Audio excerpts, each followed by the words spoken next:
KGH లో ఈ రోజు అగ్ని ప్రమాదం జరగడంతో రోగులు సిబ్బంది వైద్యులు హడలిపోయారు. ఇక్కడి కార్డియాలజీ విభాగంలో ఉదయం షార్ట్ సర్క్యూట్ కారణంగా దట్టమైన పొగలు రావడంతో సిబ్బంది రోగులను హుటాహుటిన ఇతర వార్డులకు తరలించారు. ఎవరికి ప్రాణాపాయం లేకపోవడంతో అధికారులు ఊపిరి పీల్చుకున్నారు. ప్రమాదం జరిగిన సమయంలో కార్డియాలజీ వార్డులో మొత్తం 43 మంది రోగులు ఉన్నారు. సిబ్బంది వీరిని వెంటనే గైనిక్, ఫ్యామిలీ, సిమాంక్ వార్డులకు షిఫ్ట్ చేశారు. ఈ ఘటనతో సుమారు 2 లక్షల వరకు ఆస్తి నష్టం కలిగింది. ఆసుపత్రి సూపరింటెండెంట్ డాక్టర్ ఐ వాణి వైద్యులు సిబ్బందితో మాట్లాడి వివరాలు తెలుసుకున్నారు. ఫైర్ స్టేషన్ సిబ్బంది సకాలంలో చేరుకొని మంటలను అదుపులోకి తెచ్చారు. విశాఖ దక్షిణ ఎమ్మెల్యే వంశీకృష్ణ శ్రీనివాస్, వైసీపీ దక్షిణ నియోజకవర్గ సమన్వయకర్త వాసుపల్లి గణేష్ కుమార్ కేజీహెచ్ ను సందర్శించి వివరాలు తెలుసుకున్నారు. ఇక్కడ వార్డ్ బాయ్స్ రూపైనా, నర్సుల రూపైనా, అలాగే సెక్యూరిటీ రూపైనా సరే వచ్చి వెంటనే ఆ డోర్స్ పగలగొట్టి ఆ ఫైర్ ని ఆపగలిగారు అన్నమాట. This is not first accident talking about. KGH లో 2024 కూడా ఇక్కడ కార్పొరేట్ బిల్డింగ్ లోనేమో ఐఆర్సీ యూనిట్ లో 4th ఫ్లోర్ లో పెద్ద యాక్సిడెంట్ జరిగింది, ఫైర్ యాక్సిడెంట్. అది కూడా హుటాహుట్ ఏమో ఆపడం జరిగిందన్నమాట. మొన్న 12 hours పవర్ సప్లై కట్ అయింది 1 month before CI summit before అన్నమాట. 12 hours మళ్ళీ కరెంట్ పూర్తిగా డార్క్ అవుట్ అయిపోతే కరెంట్ తీసుకొని రావడానికి 12 గంటలు పట్టింది. అహ్మదాబాద్ లో బుల్లెట్ ట్రైన్ వేయడానికి 300 meters 4 గంటల్లో బ్రిడ్జ్ చేస్తారు. వాటర్ మీద బ్రిడ్జ్, ట్రైన్ బ్రిడ్జ్ 4 గంటలు. వీళ్ళకి 12 గంటలు పట్టింది. వీళ్ళకి కరెంట్ నేమో మళ్ళీ తీసుకొచ్చేవడానికి ఈ డిపార్ట్మెంట్ కి, అంటే ఈ కూటమి ప్రభుత్వానికి. దాని మీద ఎప్పుడైనా సరే కలెక్టర్ స్పందించారా?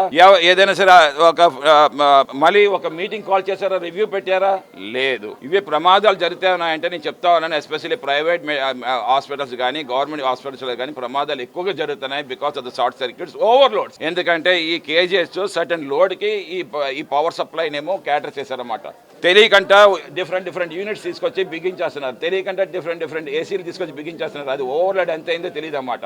సో అది ముందు రోజు రాత్రి ఏమో 7 గంటలకు స్విచ్ ఆఫ్ చేసి ఆఫీస్ ఏమో లాక్ చేసి వెళ్ళిపోయారు. మళ్ళీ తెల్లవారికి ఏమో మంటలు వచ్చాయి అంటున్నారు. పర్యవేక్షణ బాగా లోపం ఉంది. కోఆర్డినేషన్ లేదు, భయం లేదు. డిపార్ట్మెంటల్ మధ్యలోనేమో ఇది లేదు, కోఆర్డినేషన్ లేదు. తర్వాత ఎవరో వస్తాడు ఏసీ బిగించుకొని వెళ్ళిపోతాడు. ఆ ఏసీ మా డిమాండ్ ఏమీ లేదు. At least the collector should intervene in this. Several times it's happening like this.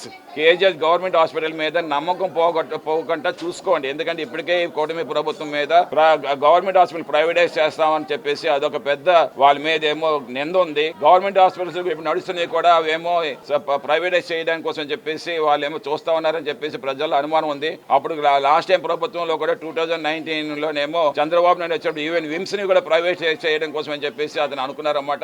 ఇవన్నీ కూడా దీనికి పిలుపునిస్తున్నాయి. ఎందుకంటే మెయింటెనెన్స్ కి డబ్బులు కేటాయించాలి. Especially maintenance pays the dividends. లేదనుకోండి ఇక్కడ చూస్తా ఉన్నారు మీరు. ఆశ్చర్యం ఏంటంటే ఇక్కడేమో ఫైర్ సేఫ్టీ యూనిట్స్ అన్నీ ఉన్నాయి, ఫైర్ సేఫ్టీ యూనిట్స్ ఉన్నాయి, కానీ ఏది పని చేయలేదు. యూజువలీ స్మోక్ వచ్చిన వెంటనే ఆ ఫైర్ సేఫ్టీ ఇమీడియట్ బ్రేక్ అయ్యి ఫాగింగ్ ఆఫ్ వాటర్ రావాలన్నమాట, ఇమీడియట్ గా ఆపేయాలన్నమాట. కానీ అవి ఏవి పనిచేయదు. అంటే no testing is taking place every year. లేదంటే ఈ ఫైర్ ఇంకోటి తీసుకుని కేజీహెచ్ లో కంపల్సరీగా ఒక ఫైర్ యూనిట్ పెట్టేవాలి, ఒక ఫైర్ ఎక్స్టింగ్విషన్ కంప్లీట్ గా పెట్టేవాలి, ఫైర్ వెహికల్ పెట్టాలి, గ్యాస్ ఎక్స్టింగ్విషన్ పెట్టాలి, కరెంట్ ఎక్స్టింగ్విషన్ పెట్టాలి. ఈ రోజు కరెంట్ ఎక్స్టింగ్విషన్ వాటర్ తో కొట్టారు, అది రాంగ్. అది